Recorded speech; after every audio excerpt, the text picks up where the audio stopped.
হযরত মুসা আলাইহিস সালাম এবং সেই গুনাহগারের চমকপ্রদ ঘটনা।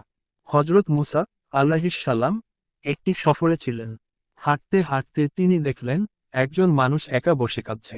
ঠিক তখনই একটি পাখি এসে তার সামনে কিছু আঙুর রেখে উড়ে গেল। হযরত মুসা আলাইহিস সালাম তার কাছে গিয়ে জিজ্ঞেস করলেন, তুমি কে? কেন কাঁদছ? লোকটি কাঁদতে কাঁদতেই বলল, হে মুসা, আমি খুব বড় গুনাহগার।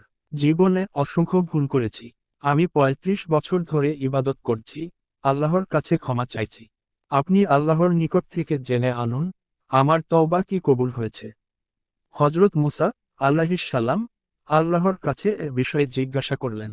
আল্লাহ তাআলা বললেন, হে মুসা, এ ব্যক্তি তার তওবাতেও নিজ কেন্দ্রিক। সে কখনো নিজের ছাড়া অন্য কারো কথা ভাবেনি। যে পাখিটি প্রতিদিন তাকে ফল এনে দেয়, একবারও সে জিজ্ঞেস করেনি, তুমি কি কিছু খেয়েছ? তুমি কি ক্ষুধার্ত? নিজের ছাড়া অন্য কারো প্রতি তার ভাবনা নেই। এই কারণেই তার তওবা এখনো কবুল হয়নি।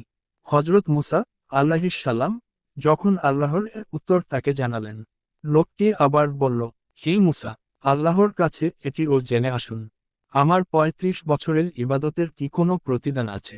আল্লাহ তাআলা বললেন, যে মাফ চাইতে জানে তার মাফ পাওয়ার অধিকার আছে, কিন্তু মাফ ছাড়া অন্য কিছু চাওয়ার অধিকার এখনো নেই। হযরত মুসা আলাইহিস সালাম এ কোথাও তাকে জানালেন।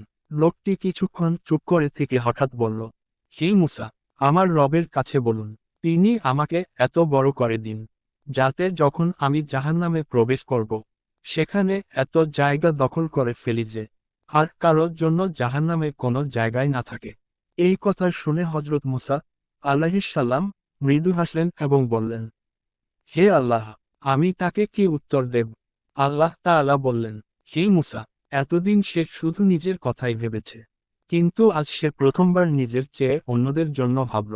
এই নিঃস্বার্থ চিন্তার কারণে আমি তার সব গুনাহ ক্ষমা করে দিলাম।